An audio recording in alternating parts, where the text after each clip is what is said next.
by the way, and this is something that you said, Matt, this is kind of one of the purposes of this podcast. If you want God, the best way to seek for God is to cry out in your heart. You don't have to say it out loud. Just cry out in your heart day and night. God, make yourself known to me in a way I can't deny.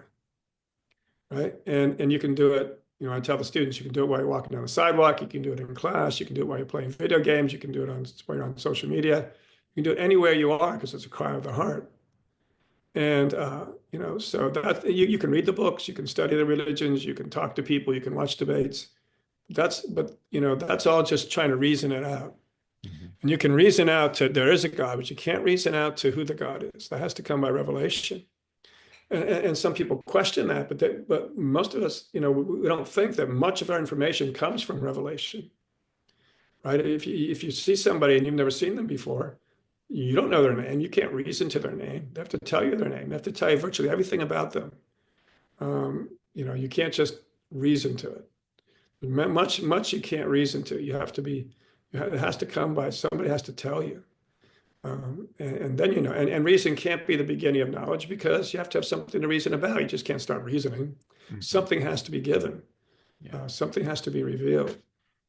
And God will do that because he loves us. But remember that when we first start seeking after God, our desire to be our own God, do our own thing, go our own way, we're not having God getting in the way. Our desire to be our own God is oftentimes, almost always, maybe not always, but almost always greater than our desire for God. And at that point in time, God cannot make himself known because he'd be violating our freedom. So God can do anything other than violate his own nature. And his nature is love, and love demands the freedom of the other. Mm-hmm. But it's the seeking process. It's the day-to-day saying, God, I want to know, make yourself known to me in a way I can't deny. Slowly that changes the equation. Maybe our desire to be our own God's up here, our desire to be for God's down here, but slowly that changes as we seek. And it gets to the place where our desire for God is greater than our desire to be our own God. Then God's free to make himself known to us without invading our freedom or violating our freedom.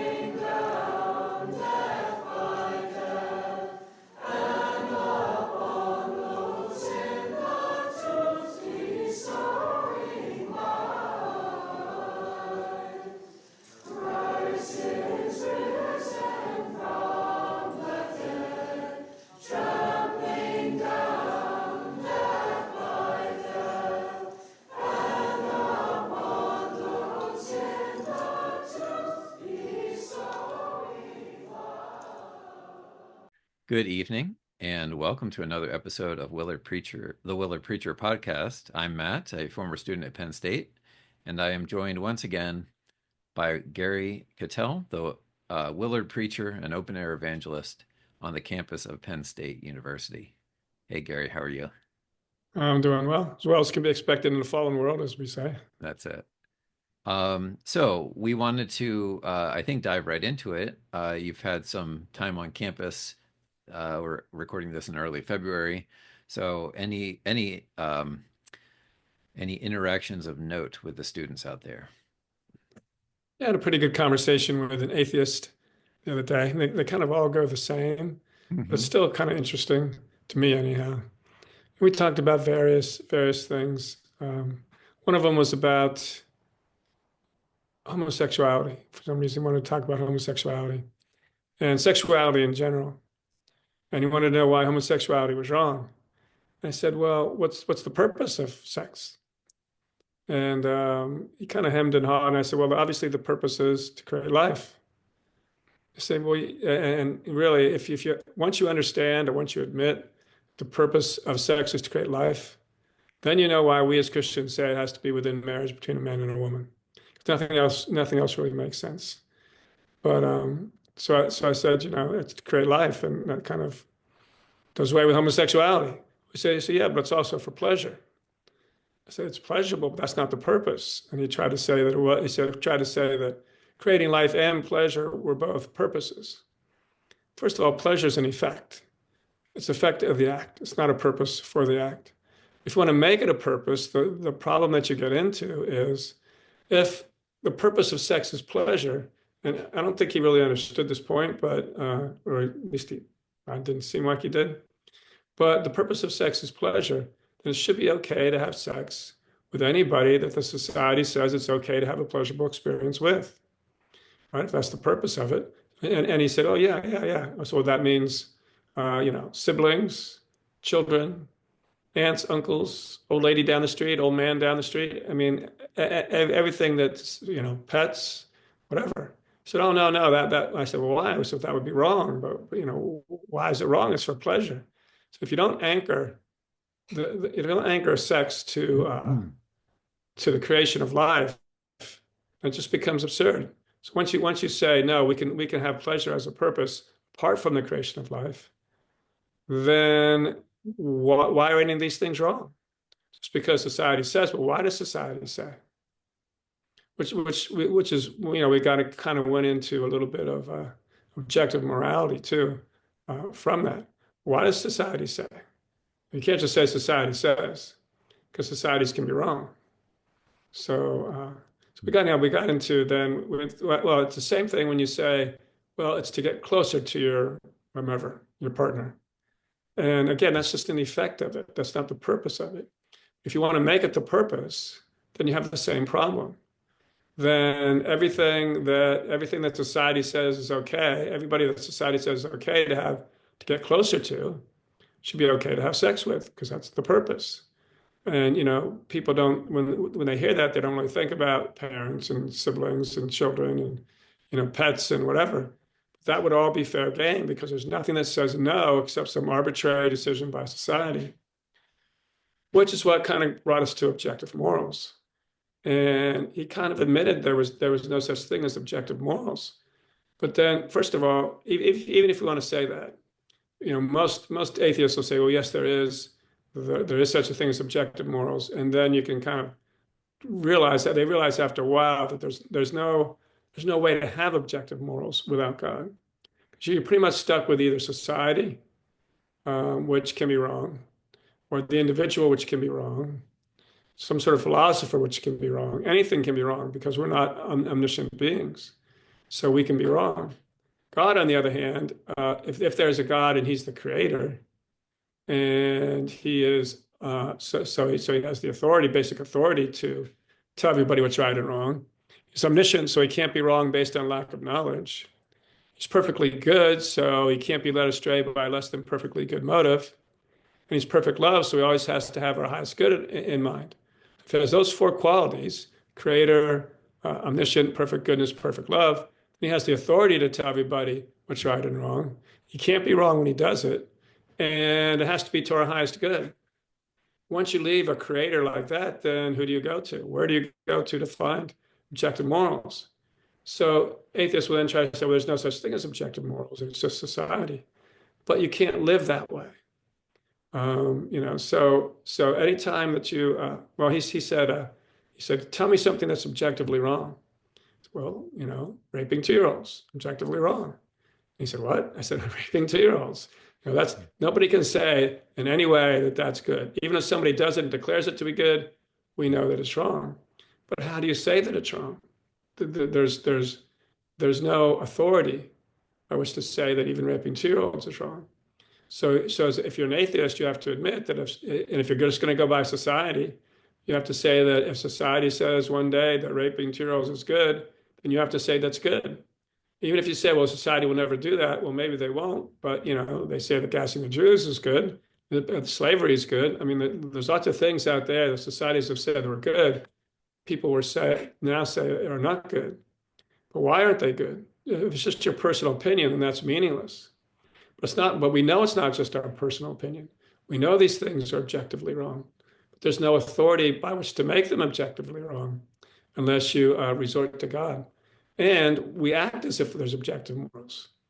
So anytime that we point away from ourselves to somebody else, we say that person did wrong.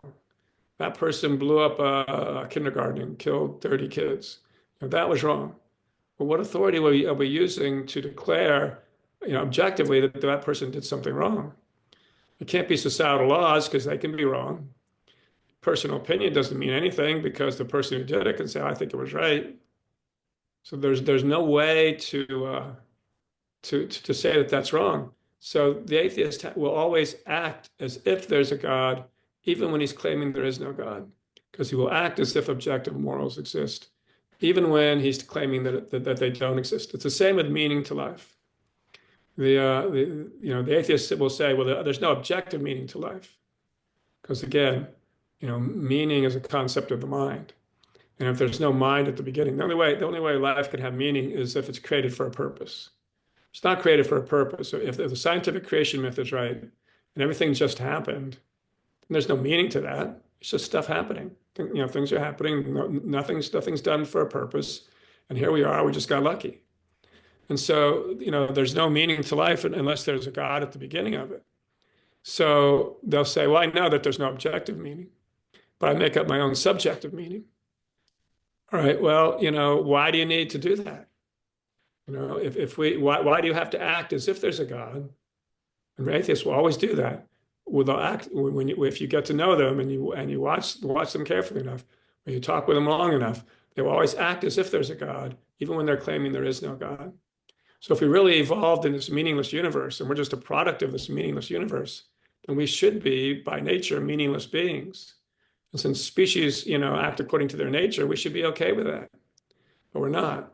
Even the atheist has to give a meaning to his life. But, so he has to act as if there's a God when there isn't a God. But most of them don't really see that. They just say, oh, well, I need a meaning. See, there's just no way that you can get up every morning and say, well, another meaningless day in a meaningless life, doing meaningless things, ultimately dying a meaningless death in a meaningless universe, in a meaningless world, and ceasing to exist. Just no way you can do that and find a way to get up in the morning. So you have to ascribe some sort of meaning to your life, but there's only meaning if there's a God. So we can't, since we're made in the image of God, we can't get away from acting as if there's a God. And you talk to an atheist, he'll deny it and deny it and deny it. But when you talk to him long enough, he'll always slip up. If you watch him long enough, he'll always slip up. He'll always point away from himself to somebody else and say that person did wrong. He'll always, ascribe some sort of meaning to his life. Even if there's no God, there's no free will, because everything's just cause and effect, including us. We don't get out of the cause and effect of the universe. And if there's only cause and effect, there's no love, because love means that there's free will. And yet all these things we experience day to day. We experience love, we experience free will. We know we make choices. And again, the atheist will deny we really make choices. But that's all, it's our internal experience that we do. So he kind of has to deny his own internal experience. He has to deny the common lived experience of humanity from the ages. Even the idea that we can't go back to a point in time and see that humanity was atheist. Do you think you'd be able to do? If we evolved in a godless universe, you would think that there'd been a time when humanity was godless just by nature. In fact, there'd be no way to even come up with a concept of God. Where would you get it from?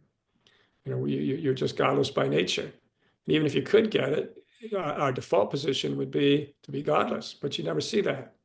Man's always believing the gods, the goddesses, the supernatural in some sort of way. It's natural for us to do so. So all these point to the existence of God, but the atheist will constantly deny it. But the atheist is not an atheist because he knows there's no God, obviously. He's an atheist because he doesn't want there to be a God, and doesn't want there to be a God because he doesn't want to do what the God says to do. Mm-hmm. It's always going to be the same thing, right? The agnostic doesn't know that you can't know that there's that whether there's a God or not. He wants to believe that because he doesn't want to do what the God says to do. And those who believe you can't know who God is, well, they think they get the best of both worlds, because if you can't know who God is, then you can't know what he wants from you, so you can pretty much do whatever you want. But since he's not allowing you to know who he is, he can't reasonably send you to hell, so you get to go to heaven at the same time. So but the question for all these, if anybody out there believes any of these things, how do you know that they're true? It's a question I keep asking over and over and over again on campus. How do you know that these things are true? How do you know there's no God? How do you know you can't know if there's a God or not? How do you know that you can't know who the God is? How do you know you can't know why we exist? How do you know you can't know what happens after death and how to prepare? How do you know you can't know the truth? How do you know any of these things that at least Gen Z believes? I don't know how far up the line it goes. How do you know these things are true? Can't possibly do it. And atheists always used to accuse us, and then they'd say, "Well, you just, you have no idea that there's a God. You can't know that there's a God. You're just believing it because you need a crutch." But the opposite is actually true. We can know there's a God and who the God is because he can make himself known.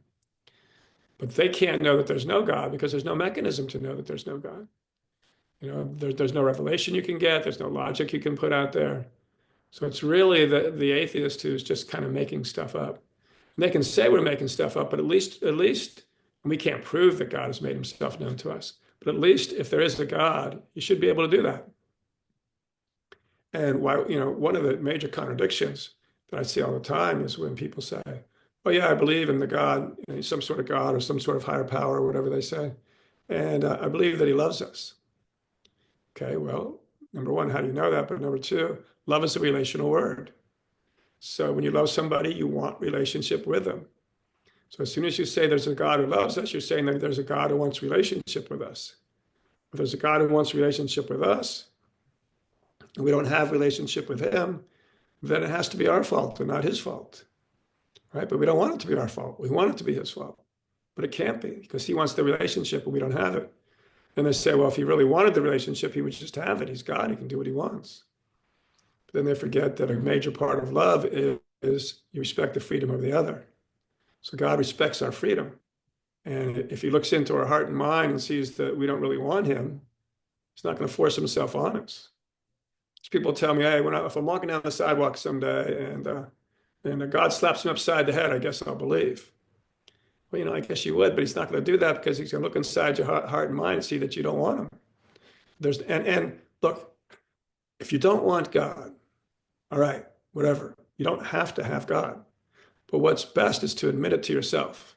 People don't want to admit to themselves that they don't want God. They want to make it God's fault or somebody else's fault or whatever. They don't want to make it their own fault. Well, it's God's fault. He won't make himself known.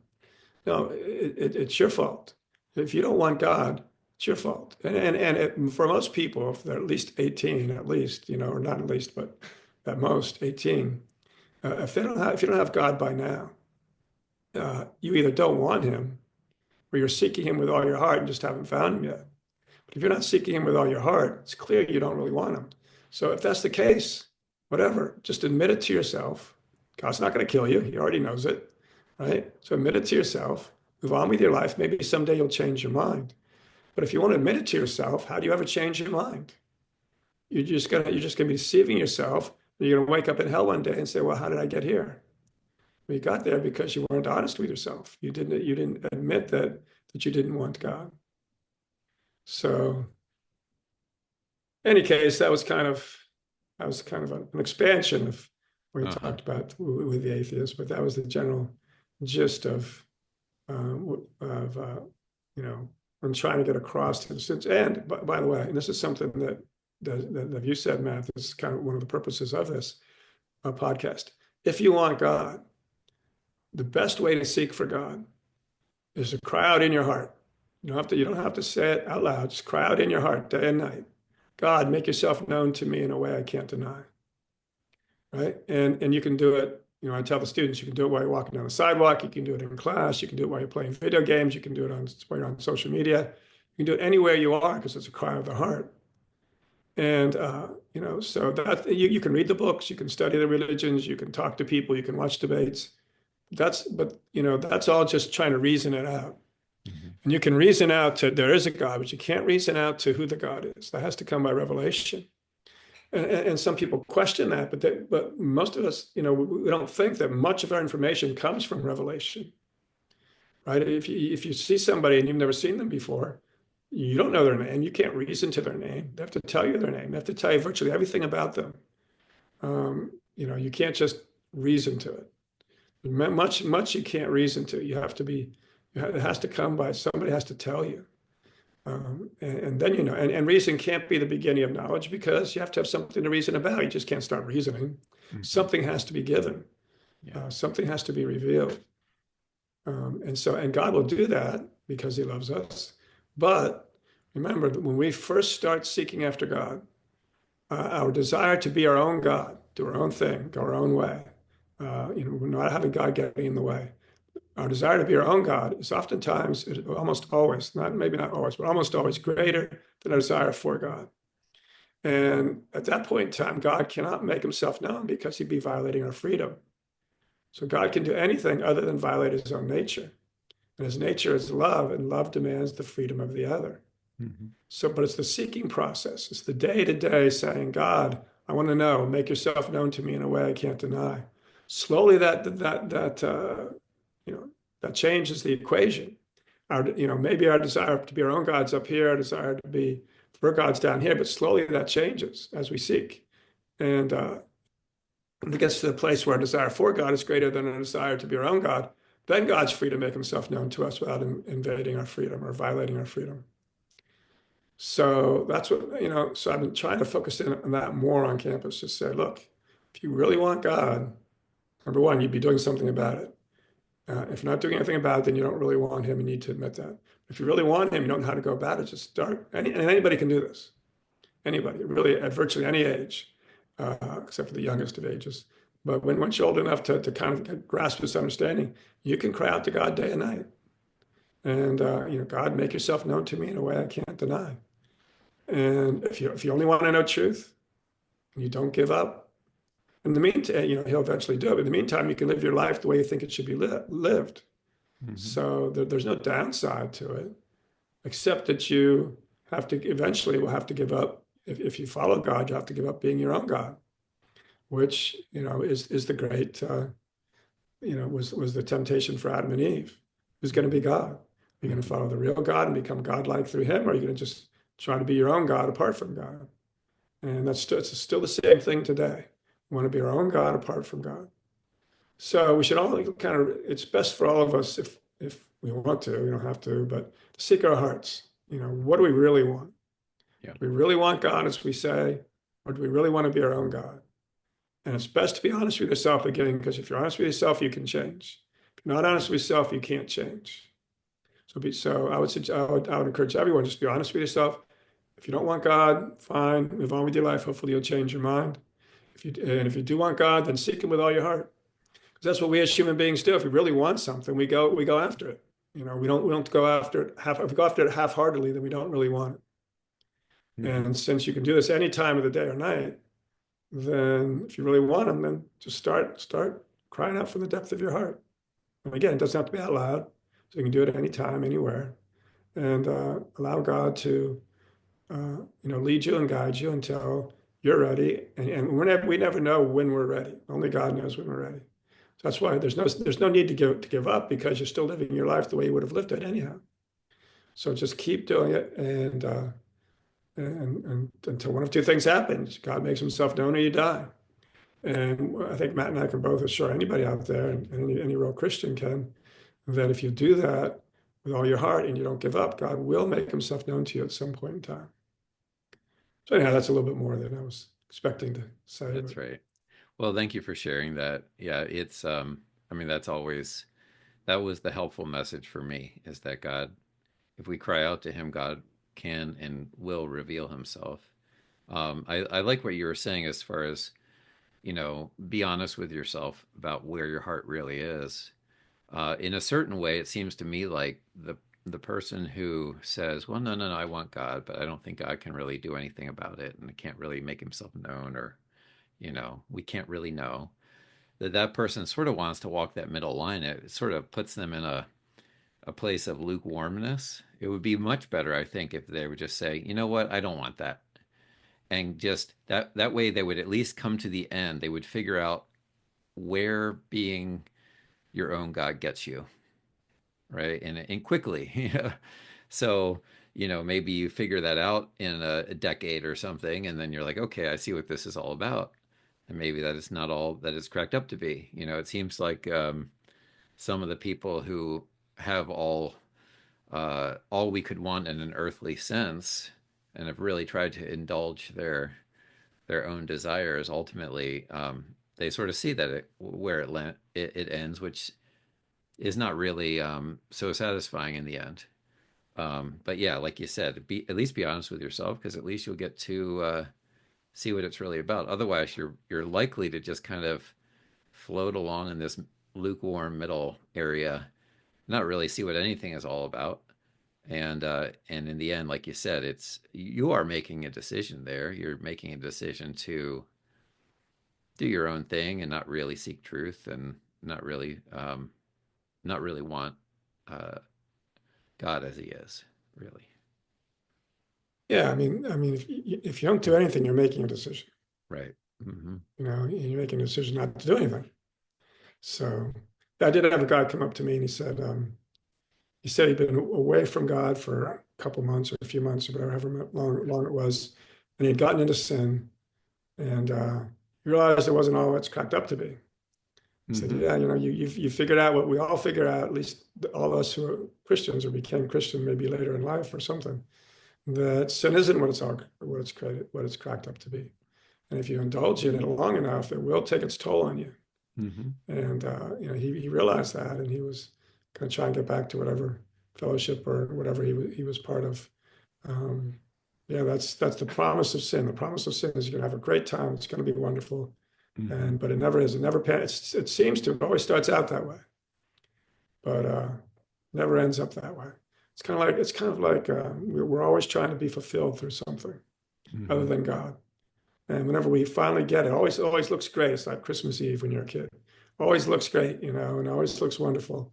And then when you finally get it, it is wonderful for a short period of time, but then it goes away because nothing in a temporal world was meant to satisfy us eternally.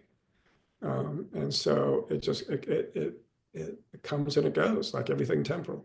Mm-hmm. And some people spend their entire life like that, just going after the next thing, the next thing, the next person, the next thing, the next person, the next thing, always thinking that the next one's going to be it.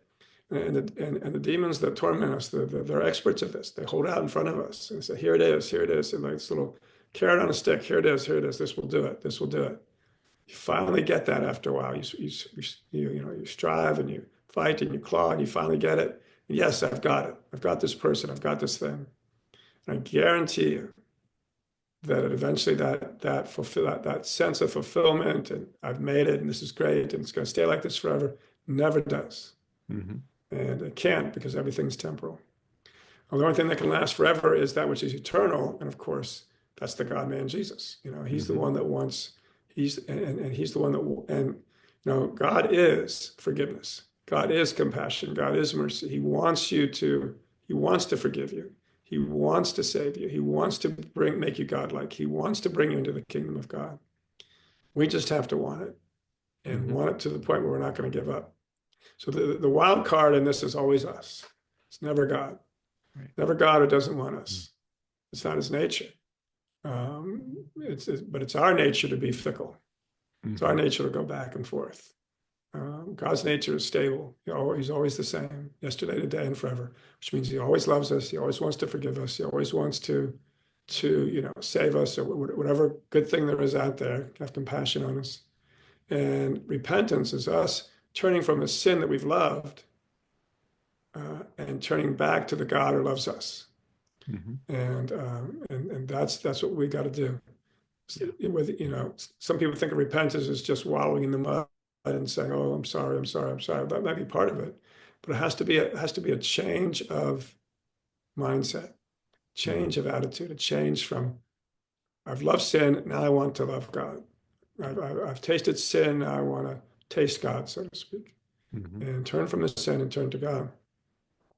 And it may be a struggle because people think when somebody does something, let's say somebody kills somebody or something, and they get away with it. Well, there's no judgment. Well, number one, there's a judgment in the end, but there's an immediate judgment as to what that does to that person's soul and how it begins to tear down and destroy their soul. And all sin does that. Mm-hmm. And so there's a depending on how much you sin, there's a long recovery. and then you've got to start, becoming godlike, and it's a lifetime process. But it's good because the more you do it, the more godlike you become, the more God has opened up to you, the better things are. But it can be a real struggle. And a lot of people, you lose heart in the struggle. But if you don't lose heart and you keep going and you don't give up, then eventually you'll get the prize, Hmm. which is godlikeness. And of course, you want to become godlike because you want God. We were never meant to experience the uncreated light of God in eternity in any other state than being godlike. That's how we were created to be. That's how we were supposed to experience the uncreated light of God in eternity, as being godlike. And since God is by nature paradise, then he would be paradise to us in that state. But we changed, and now if we experience the same God who is paradise, who is love, who is goodness, we experience him in sin and unrepentance, eternal unrepentance, then that's where hell comes in. Because we were never meant to experience God like that. We were never meant to be to be condemned by the love of God. We expect to be loved by the love of God. But if Hmm. we're in sin and unrepentance, that love just condemns us because it condemns all the times we didn't show love, we didn't show mercy, we didn't show compassion, we were selfish and self-centered. That lasts forever because we never come to repentance. But we are never meant to experience God that way. And so it's our fault that we experience God in that way and that our eternity becomes hell. It's not God's fault. He doesn't change. He doesn't like, well, I'm going to torture you in hell because you did something bad. And Hmm. we change and we experience him in a way we never meant to experience him. So now's the time, no matter how old you are, how young you are. Some people say, well, it's too late for me. No, God will always forgive you. If you haven't become eternally unrepentant, then you can repent. You can turn from your sin. If you have any desire at all to turn from your sin, you haven't become eternally unrepentant. And if you have any desire at all for God, you haven't become eternally unrepentant. The only people that have become eternally unrepentant in this life are those who have absolutely no desire. The heart is so hardened that they don't care about God, they don't want God, and they will stay that way forever. But that doesn't usually happen to most people in this life. Usually you've got a chance, like the thief on the cross, you have the chance right to the last minute to do it, but you don't want to wait to the last minute because you might not be lucky enough to be a thief on the cross. You may Hmm. just die instantly. Yeah. So now's the time, as Jesus said, today is the day of salvation. Now's the time you want to cry out to God, repent, you know, give your life to God and let him make you godlike and bring you into the kingdom of God and have a relationship with God in the end that's good and not bad. Yeah. Yeah. It seems almost like when we, like you said, the person who gets away with something like murder, there's that sort of immediate judgment that comes upon them. We think, they got away with it, but really, um, there's their conscience is searing them or hardening them or what have you. It seems almost like there's a certain mercy in even in the painfulness of sin. It's that, it's its own revelation. I've known some people who they sort of maybe grew up with some sort of Christian faith, and then they said, "Well, I don't believe in that anymore. I'm going to step away from it." And immediately, stepping away was this its own revelation. It's like I didn't realize what I was stepping away from, and yeah, God in His love and wisdom, all of these things are geared to for our good. Like the fact that we brought death into this world, and yet death is sort of this thing that sits there as like uh, it's a block from us sort of living forever in this kind of stuck sinful state and never having an end to it. There's and nothing to really threaten us in our um, wanting to live. Oh well, like that Google guy that we've talked about before. That Google executive who his whole thing is don't die. Yeah. It's like, okay, you've missed the point, buddy. You're gonna die. But thank God that's the case, because then we all have that chance. We have that wake up call for repentance, and we can't possibly stay stuck in ourselves and in our sin. So yeah, God has ordered everything in such a merciful way, and He's so ready to receive us wherever we are, and if we just turn to Him, you know. Yeah, everything is for our good. Hmm. I was talking to somebody today, and they were saying, oh, he was saying how, God took his whatever, his mother, his siblings, whatever, and he couldn't understand why. Hmm. But I understand, we go into eternity at the best possible time for us. And sometimes, our loved ones may think, oh, God, he went too soon. I sometimes hear that. He went too soon. He was too young. Hmm. Hmm. But not if that's the best time for him to go into eternity. It's not too young. Yeah. So I know it's always difficult for the people who are left behind. And you say, why? That person had so many more years left and it was a wonderful person. Well, maybe things would have changed later on. Maybe they would have fallen away from God later on. Maybe they're at the height of their of who they were going to be, and going into eternity at that moment got them the most rewards. Hmm. We never know, but God knows. I was trying to tell them that we have, these we know so little. Sometimes we think we know so much. Yeah. We know so little, and God knows the beginning from the end, past, present, and future. So He knows the exact time it's good for us to go into eternity. And so, never think, oh, well, I think it was the Metropolitan Alphatos of Morpho has a thing on this. Hmm. And, he was talking about his brother. His brother died really young. I guess the Metropolitan was 12 when his brother died. His brother was in early 20s. He went to this, when he got older, he went to this holy man and asked him, why did my brother die so early? And the holy man said something like, well, go away for a while, come back, and I'll let you know. So I'll pray and let you know. So he went away, he came back, and he said, well, if your brother would have lived, and this may not be the exact thing, but he's got there's a YouTube page with Metropolitan Iapetos of Morphu. And he said, he would have gone to Jerusalem, he would have lost his faith, would have come back. Your mother would have lost her faith, and basically saying they would have gone to hell. But Hmm. because he died early, he didn't lose his faith. His mother didn't lose her faith. And, ideally, I guess as long as they continue with that, the things seem to be that they're all going to end up in heaven. So you just Hmm. never know. Hmm. So we have to trust God that He knows, and He's always good. God is never evil. He's always good. Yeah. Um, he's never at fault. It's the only thing I try to tell students. God is never at fault. If there's fault to be had, it's somewhere else. If you're blaming God, you're barking up the wrong tree. There's no need to do that because He can't be wrong. He can't be evil. He can't do anything wrong.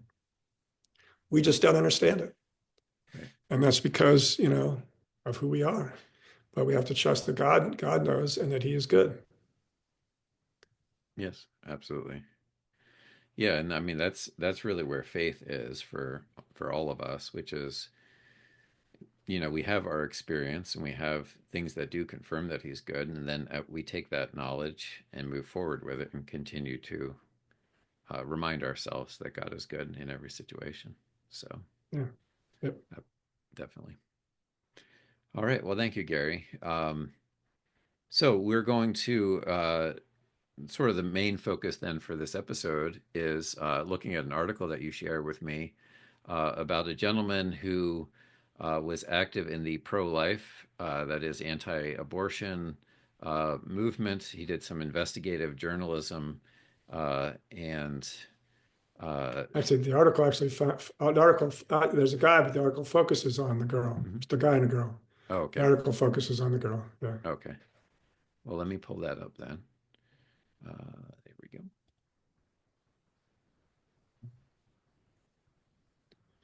Yeah, this is a rather disturbing article. Hmm. And we have a rather disturbing video if we have time to get to it, about this. But it's, and well, I don't want to give it away, but it is rather disturbing. And it's probably not good for kids necessarily. Um, I don't know Yeah. if you can make that a little bigger for my eyes. Okay. Let's see. There's parts in the video too that probably wouldn't be good for kids. So if you have kids and they're a little younger, you may want to pause this and take this time to get them into another room. If you can't make it bigger, that's okay. I'll just get a little closer. You'll Okay. have to see my face close up. All right. Yeah, I don't know how to All do right. that. All right. Pro-lifer wins after 8-year prosecution for exposing Planned Parenthood sale of baby body parts. Right, so that's the disturbing part, right? After 8 years of being prosecuted for making undercover videos about Planned Parenthood, a pro-life activist is finally walking free. I'm just going to read the underlying parts here. I'm not going to read the rest of it because I think it's a rather long article and we don't have to read all of it. But the girl's name is Sandra Merritt, and the guy's name is, well, we'll get to the guy's name here eventually. CBN News reported Merritt and journalist David Daleiden were activists with the Center for Medical Progress. And this is where we got the videos from. If you want to see more videos, they have them up there, undercover videos. In 2015, they released shocking undercover videos exposing the abortion industry's illegal practice of harvesting and selling baby body parts. I'm probably going to just repeat myself a lot during this section because it's just, to me, it's just inconceivable. It's inconceivable that this could be happening. It's inconceivable that you can. Well, let me move on before I get ahead of myself. The recordings captured Planned Parenthood executives haggling over the prices of baby body parts. Can you imagine that? Picking through bloodied arms and legs of aborted babies in a pie tray and discussing how to alter abortion methods to avoid violating partial birth abortion law and obtain more profitable body parts to sell. And one of the things I was talking to Karen, my wife, about this, it's just, and I think Matt and I were talking about this too a little bit beforehand. It's just amazing to me that you can do this. You can kill babies, you can dismember them, you can talk about selling their body parts, seemingly not even realizing what you're doing. You know, I mean, and I've heard doctors or nurses, or, well, maybe one doctor, maybe another nurse, whatever, talk about this, where they say all of a sudden they just wake up one day and they say, "What am I doing? This is a baby here." But some of them did thousands and thousands of abortions and never woke up, never even realized what they were doing. But this is pretty sick. I mean, you're killing babies, you're selling their body parts. And you're not the one that's going to get punished. The one who secretly videotapes you is the one they're going to try to punish. After the videos were released, then California Attorney General Kamala Harris, as we know from the previous election, but this is, to me, this again, I read this and I said, how can this be? It was Planned Parenthood that they were videoing. She meets with the top Planned Parenthood officials in 2016 and ordered criminal investigations into Merritt and Daleiden, while the next state attorney general, Xavier Becerra, eventually charged them with violating California's recording laws. She's actually meeting with the people who killed the babies, essentially chopped off their body parts, went to sell them on the open market to see how to prosecute the one that's exposing them. Mm-hmm. It's just unbelievable to me that I mean, I don't even know what to say about that. That's just, to me, that's just how they don't see it. And I'm sure they think that they're doing good. And, you know, and they've convinced themselves that they're doing good. But I don't see how you can do this and not know what you're doing. Merritt and Daleiden were charged with tampering with governmental record and using fake IDs while carrying out their undercover investigation, a felony punishable by up to 20 years in prison. So you would think that these people would be heroes, right? They're exposing, killing babies, chopping up body parts, selling them on the open market. And she was facing, and I guess he was too, but they're talking more about her, 20 years in prison. And Planned Parenthood gets government money, federal government money, like $500 million a year or something like that. I don't know exactly. Maybe that was another figure I was thinking about. They get millions of dollars a year from the federal government to do this, and then they propagate it across the world. And how can anybody out there, and let's just leave Planned Parenthood for a second, how can anybody out there say that these aren't babies, intact babies? They have to let them grow to a point where they're fully intact so they can get the body parts. Because it's not just like arms and legs that they want, you know, organs too.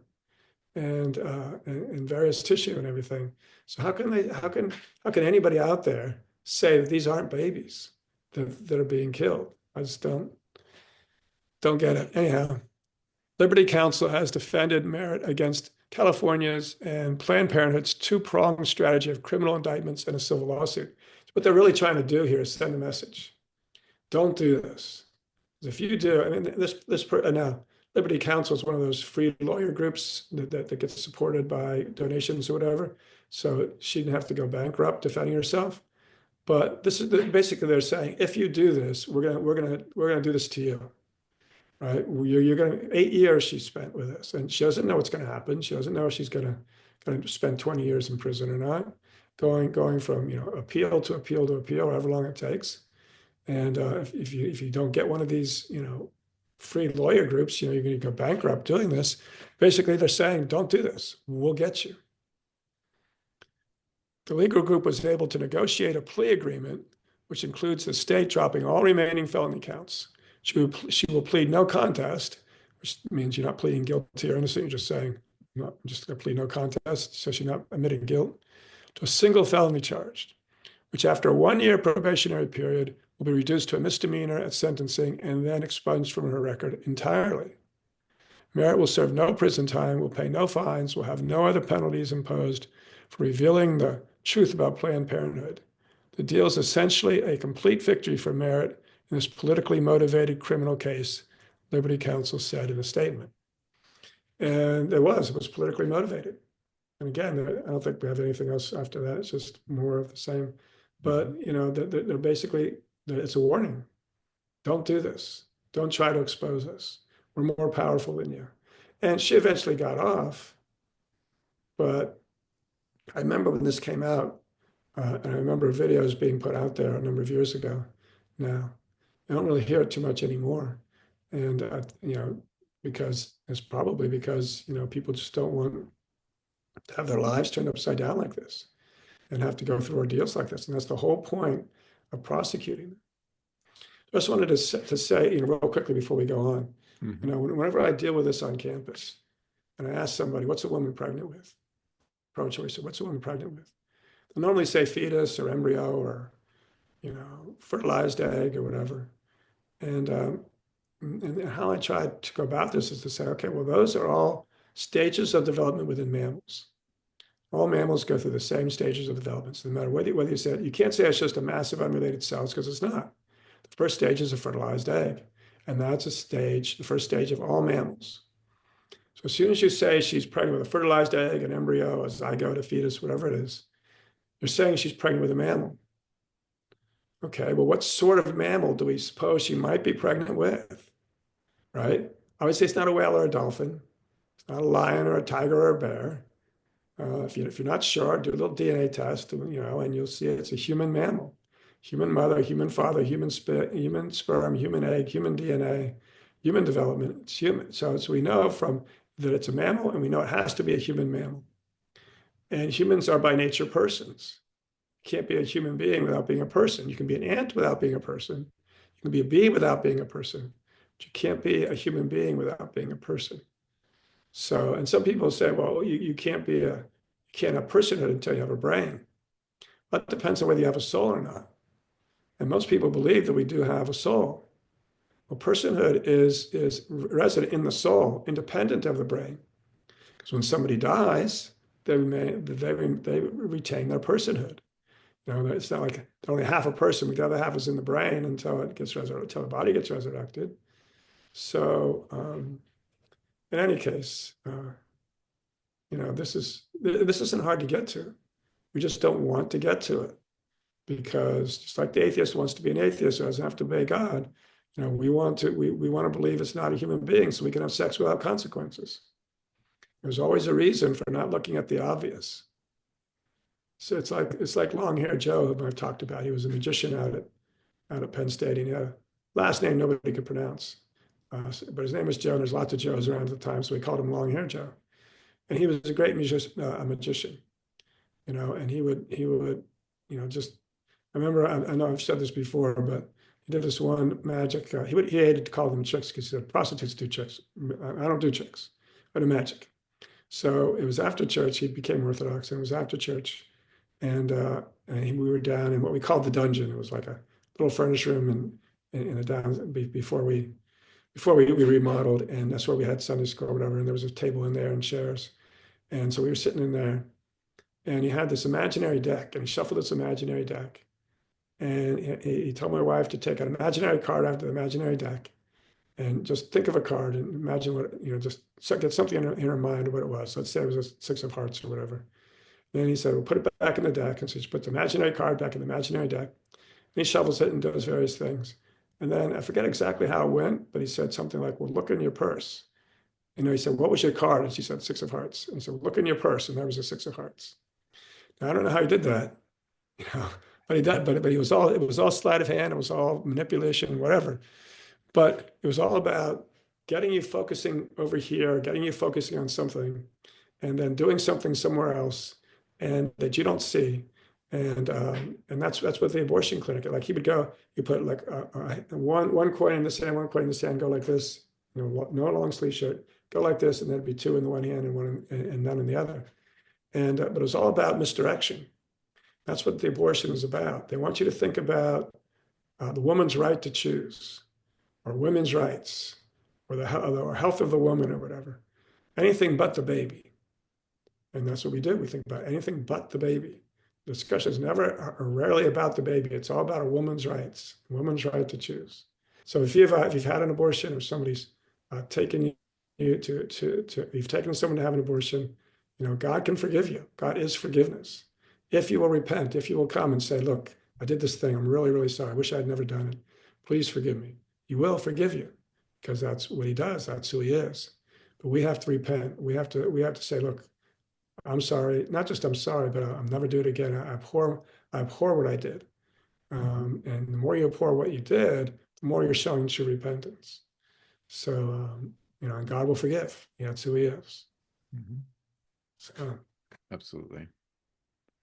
Okay, so let's now we'll go back to that, and there's actually a video related to this. This is the actual video that they were being prosecuted for, right? I don't know if this is the actual video or not, because I didn't really see any of the body parts, but this is Center for Medical Progress, right? Uh-huh. And they have these videos. You go to investigative footage on their homepage. Okay. And they have a bunch of these videos, and they're somewhat similar, I think. We just want to go over a little bit of this just so you get the idea of it. Okay. Yeah, I mean, I guess I was under the impression that what they were being prosecuted for was just the fact that they were talking to these people and asking them to admit what they were doing. But did they actually have footage of actual procedures and things of that nature as well? No, I think in these they're just talking to them and they're admitting what they're doing. Okay. But and this one, like the one that they talked about in the video, I guess that they would took them to court for, they actually, I guess, had these body parts on a tray or whatever. I didn't look at all these, and so maybe it's in there. I just went through them quickly. They seem to be fairly similar. Okay. I don't know if that one was in the trial. Maybe they can't make it public, or maybe I just didn't see it. If you go to Center for Medical Progress, these are on there, and you'll see it. And it's really kind of a little disturbing. Like I said, you don't want kids necessarily seeing this, Right. but let's check it out and see what we got. Okay.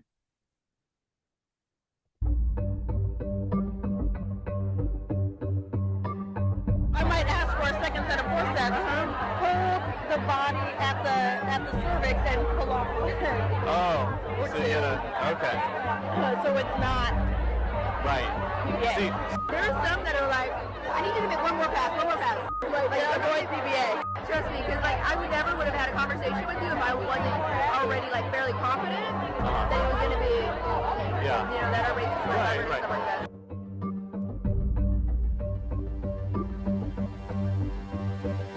that. Sorry, I want to stop that for a second. You can see where they said cutting off body parts, and I would never have this conversation. Let's assume she was saying, unless I was, sure you were okay, because they know they're doing something wrong. But, I don't know if it's just illegally wrong or whatever, but they obviously know it, and that they're still doing it. Flint skunk aborted babies up to 6 months and sold them for experiments. This is Right. just Well, horrible. and some of these, and we, like you said, we're probably just going to watch a short section of maybe this one.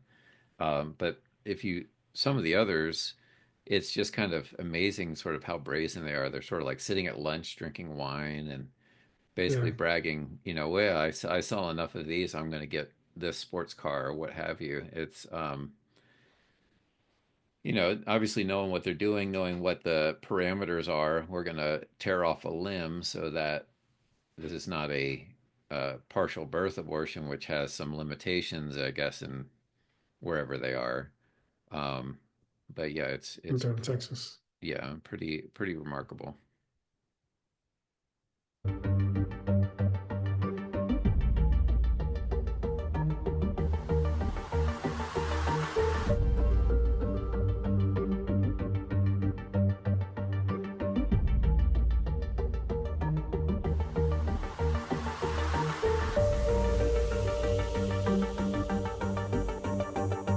Hi, how are you? Did we meet before? Or, Am I I don't know. sure?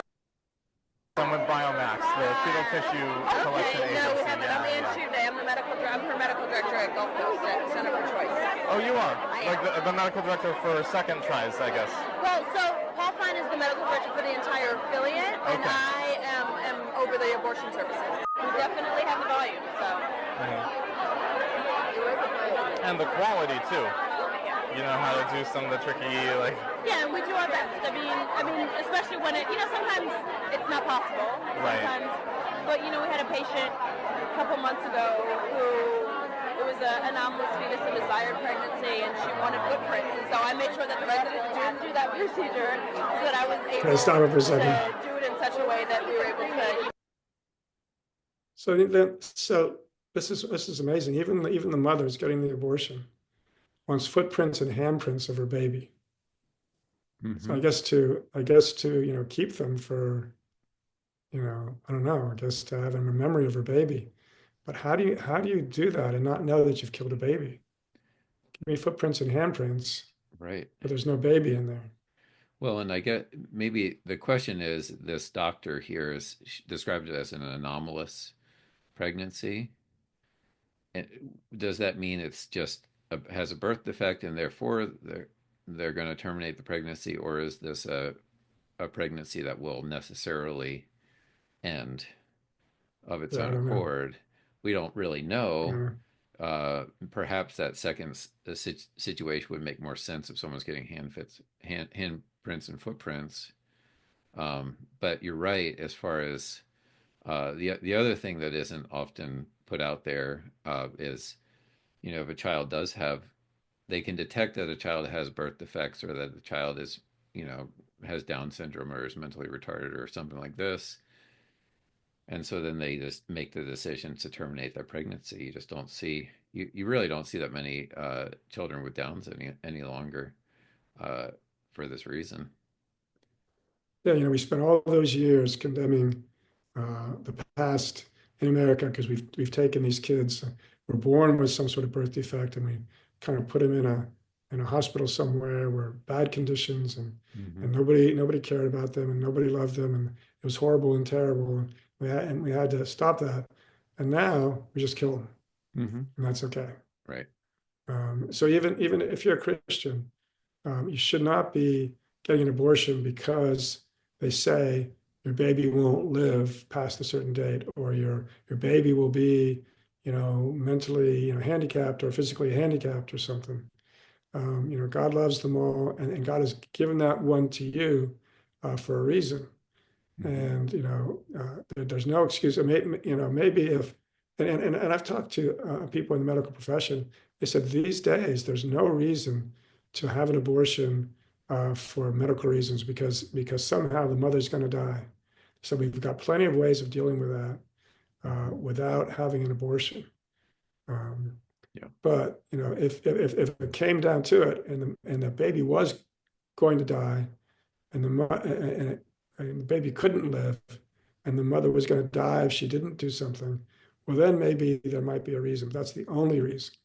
Mhm. And I've heard from medical professionals that I know that say, no, that doesn't even happen anymore. So whatever the reason was here, still they've killed a baby. And they could have done everything they could to save the baby, right? They could have delivered it early if it was going to die, and Mhm. done everything they could to save it. Who knows? Maybe God can do a miracle. Because there's no reason just to kill it because you think it's not going to live long enough. That's right. Okay, I'll continue. Yeah. It's not all possible, so we Yeah. can, No, so we're not looking for footprints and handprints. No, We're looking for livers and Those I can cardiac get you. and those. Yeah. Those I can get you without Yeah. much difficulty at all. Yeah. Good. We're looking for livers and Those I can cardiac get you. and those. Yeah. Those I can get you without Yeah. much difficulty at all. And what is it when, is it just like you're more careful, or how do you, because I know different people. I think a lot of it has to do with dilation.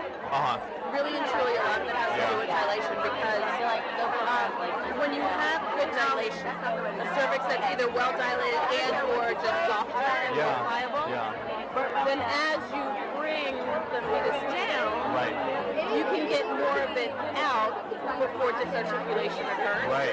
Right. And you can get bigger pieces out before disarticulation occurs. Then as you bring the fetus down, you can get more of it out before disarticulation occurs. Right.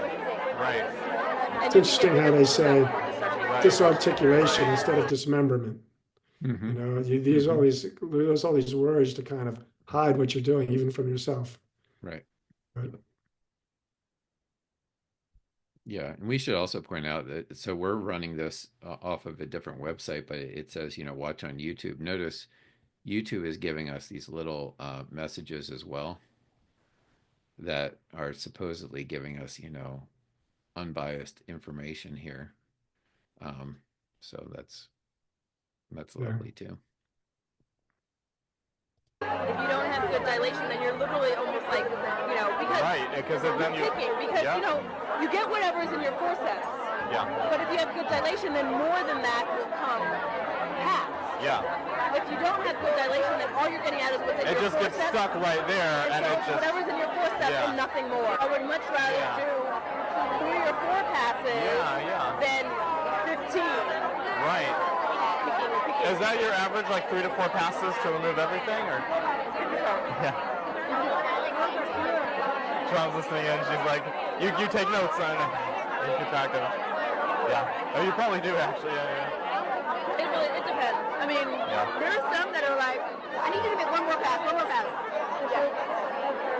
avoid PBA. Yeah. I'm like, To avoid the federal law. Too close. I was like, Oh, wait, so you're sitting there like coaching her, like watching how to. No. But I mean, we know, right? Like if I'm doing a procedure and it's seeing brief. that I'm in fear that it's about to come to the umbilicus, I might ask for a second set of forceps.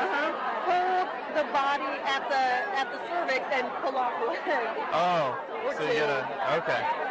So it's not Right. PBA. If I'm doing a procedure and it's seeing brief. that I'm in fear that it's about to come to the umbilicus, I might ask for a second set of forceps. Hold the body at the cervix and pull off the leg. Oh, so you get okay. So it's You can not. kind of see how she's even saying that, pull off and she kind of stumbles at that, pull off a leg or two. But I mean, how do you just say that with a straight face, not a straight face, but how do you do that without realizing what you're doing, pulling off a leg or two? Right. So it's not a partial birth abortion. Yep. It's just crazy. And you're just getting around the technicalities of that definition anyway. Yeah. If I leave it intact, it's a partial birth abortion. If I rip off a leg or two, then it's not. Oh, great. I'm going to make sure I do that. Disambiguation or whatever. Disarticulation or something. Yeah. That's a nice word. Say dismemberment. Right.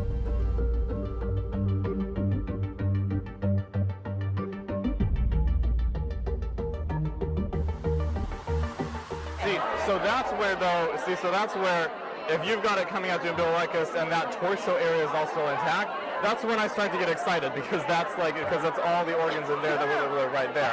I mean, I find that even if I can't get it out intact, I can still get you a good sample. Now, if you just do a disarticulation though, while sitting, so you'll pop a leg off or whatever, then you're free, right? Like it counts, and so then you can just bring the rest of it through, all in one piece, because you've already done a disarticulation. Correct. Yeah. And usually at that point, yeah.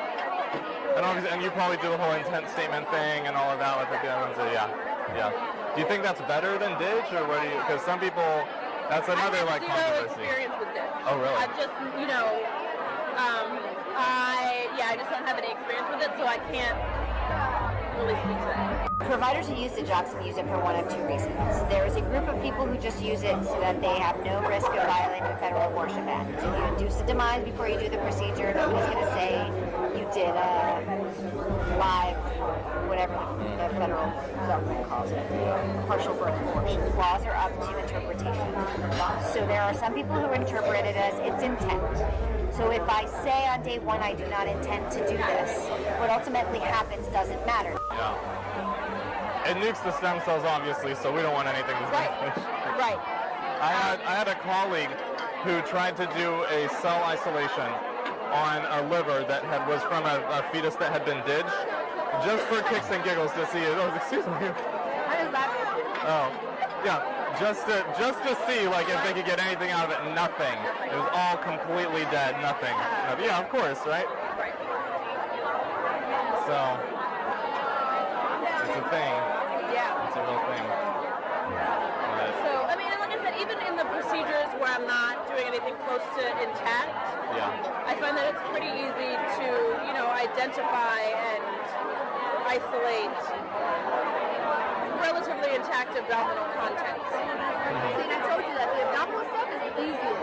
Yeah. Like, hands down. But like the thymus, I don't know about all that. Like, Yeah. The thymus is going to be a little bit trickier. Right, because it's right up here. It's smaller, and that's the thing is, even if they're all intact, if it's all spilled out of the body, by the time you've got it all there in the tray, it's kind of like you're spending like an hour playing find the thymus, like hoping it's not. Kidneys, lungs. Yeah, we saw all that. Yeah. It was like a 60-weeker that Dr. B did, but it was on a minor. And so it was one of those minors where like Dr. B had to like hurry it up and like. Yeah. Was it because the patient was not cooperative? Or okay. So it was just like not the smoothest. But like when you have patients who like cooperate, sometimes it just like, and there's good dilation, it's just like one pass and And you get the whole thing. Is that, it's just like one pass And you get the whole thing. is that, Yeah, it's interesting because you said with a minor, she wasn't being cooperative. I think that's because she knew, you're out there and you're basically giving birth, and and you start to, abhor what you're doing, and you start to get uncooperative. But at that point, it's too late. Yeah. So I don't see how you can go through something like that and not, if your heart's not totally hardened, you can't know that you just killed your baby. Yep. I might as well throw into the rest of it. It's only 2 minutes to go. Okay.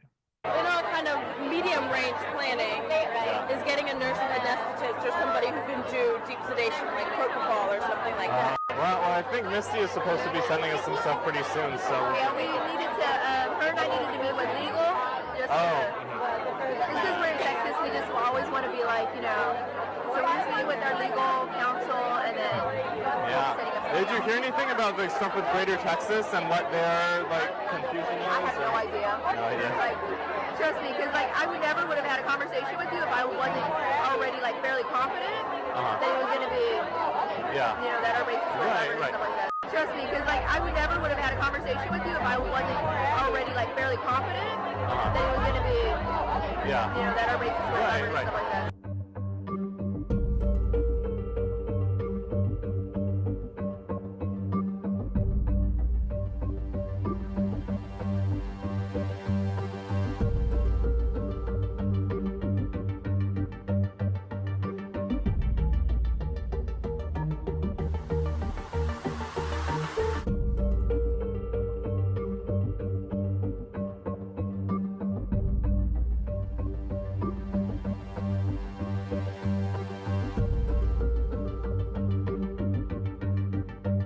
I might ask for a second set of forceps. Hold the body at the cervix and pull off the leg. Oh, so you gotta, okay. So it's not. Right. Yeah. See, When you have patients who like cooperate, sometimes it just like, and there's good dilation, it's just like one pass And the you get the whole matter thing. is that, you know, we're looking for livers and those I can cardiac get you. and those, yeah. Those I can get you without Yeah. any difficulty at all.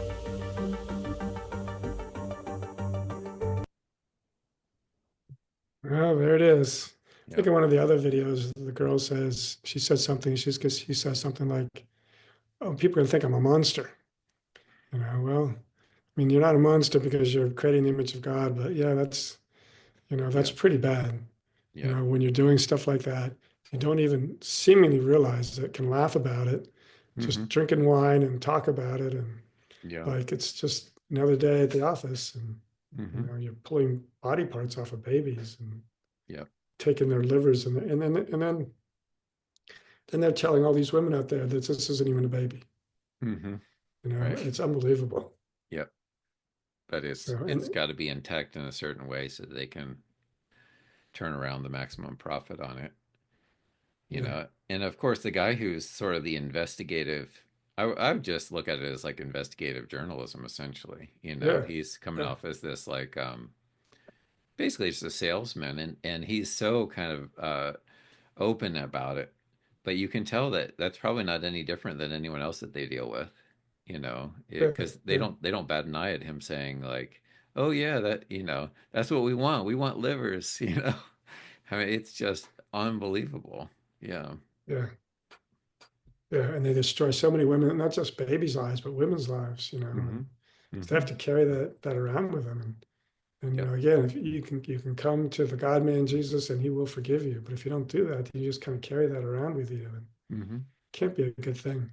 Yeah. Um, Yeah.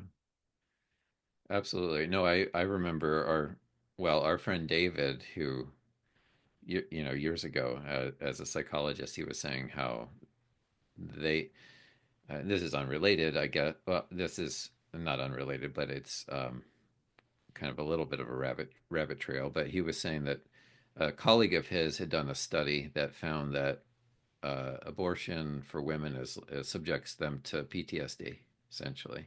oh, I bet. Yeah. They psychologically they could show this, all the symptoms and so on, and that study was basically just buried. The guy could not publish it. Oh, really? Yeah. Um, so not surprising at all. So when um, so it oftentimes the people who are promoting this sort of thing are people who are kind of caught up in this and buy into the lies. They're telling us that we as Christians that we hate women and we don't want their choice, but actually this is what damages women unbelievably, and so we have great compassion for women and their unborn children, and yeah, we just want to protect them from all of it. And it's all the same dehumanization that these very same people who are doing this would decry, obviously, slavery, what we did to the American Indians, segregation, because we were calling the American Indians savages, and Black Africans, more animal than human, so we could enslave them, or more savage-like, so we can segregate them. And it's all about dehumanization. What's the Mm-hmm. difference between that and this? It's the same thing. You're taking a human being and you're saying they're not like us. Somehow we're human and they're somehow less than human. Even though they seem to be sort of human, they're not really like us. It's all the same dehumanizing philosophy every single time. And it's amazing how we can see it in once. It's always easier to see it in the past. Mm-hmm. Oh yeah, if I was back in days of slavery, I'd have been against it. If I was back in the days of segregation, I'd have been one of those people sitting in at the lunch counters and marching with Martin Luther King and everything. But if you are for abortion or pro-choice on abortion, you wouldn't have done that. Mm-hmm. You would have been one of those people that would have been, I'm pro-choice. And the enlightened Northerner in the days of slavery was pro-choice. Mm-hmm. We don't want that up here, but it's not against the law, it's not against the Constitution for them to have it down there. So we won't do it here. They can do it there. I'm pro-choice. I wouldn't do it, but if somebody else wants to do it, that's up to them. Mm-hmm. And it's a different portion of the population, but it's still the same thing. Yep. Yeah, absolutely. And I can remember you making that sort of point on campus some years ago, and they don't like that. You know, they don't want to No. hear that. Don't you dare compare this situation to, but it's like it's completely consistent. It's the same dehumanization, like you were saying then, and I'm sure still now. You know, point to me a situation where someone uh, declared some portion of the population less than human, where history showed them, you know, that justified them in the end. It Right. it You can't find it. never ends well. No, So, and this will be no, no it's always the different. same. You always get condemned. And yeah, Hmm. this will be no different. Time lasts long enough. Yep. Abortion will eventually go away because eventually it's going to come. It has to come a generation that says, no, we're not going to do this anymore. Hmm. And then once that happens, then it takes a little bit of time, but eventually maybe another generation or so passes, and then people of the next generation look back and say, wow, that was really horrible. How could you have done that? Hmm. They don't understand how with all of our science and everything that we know, and we said that this wasn't a human being. I mean, Yeah. how could you have done that? Anybody could have known that. But it shows the blindness that can happen. So next time, and it kind of shows you the other side too. You know, if you're going to condemn people as segregation and slavery and all this sort of stuff, remember abortion, because people just, you grow up with it, and it gets instilled in you when you're young, and it's tough to root that out and root that out and say, no, this is wrong. I was mentioning that on campus too about most people on campus I talk to, ask them where their beliefs come from, and they either say the culture or the family. And but so what? Yeah, it gets instilled in you when you're young, and so it seems natural and normal to you, and it seems right to you. That doesn't mean it is right. Hmm. And each new generation needs to look at what's come before them and say, is this right or wrong? If each new generation would do that, we could probably solve a lot of problems.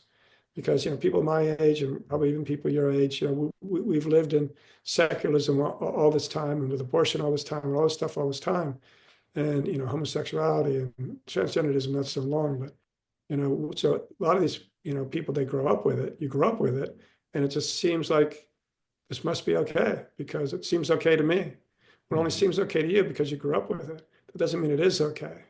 So you need to look at it, try to get out of that, look at it objectively, and say, well, do I really know this to be true? And if I don't Hmm. really know it to be true, well, is it true? Hmm. And take a hard look at it, because we're all ultimately going to be responsible. It doesn't matter whether you've had an abortion or not, or taken somebody to have an abortion or not. You've been pro-choice on it. Just like, we don't give white Northerners a pass because they didn't have slaves if they were Hmm. pro-choice. We say, no, you're just as bad, you're just as guilty. The same thing is going to be true with people who were pro-choice on abortion, never had an abortion, maybe even never would get an abortion, never would take somebody for abortion, but they were still pro-choice. They didn't speak out against it. They weren't against it themselves.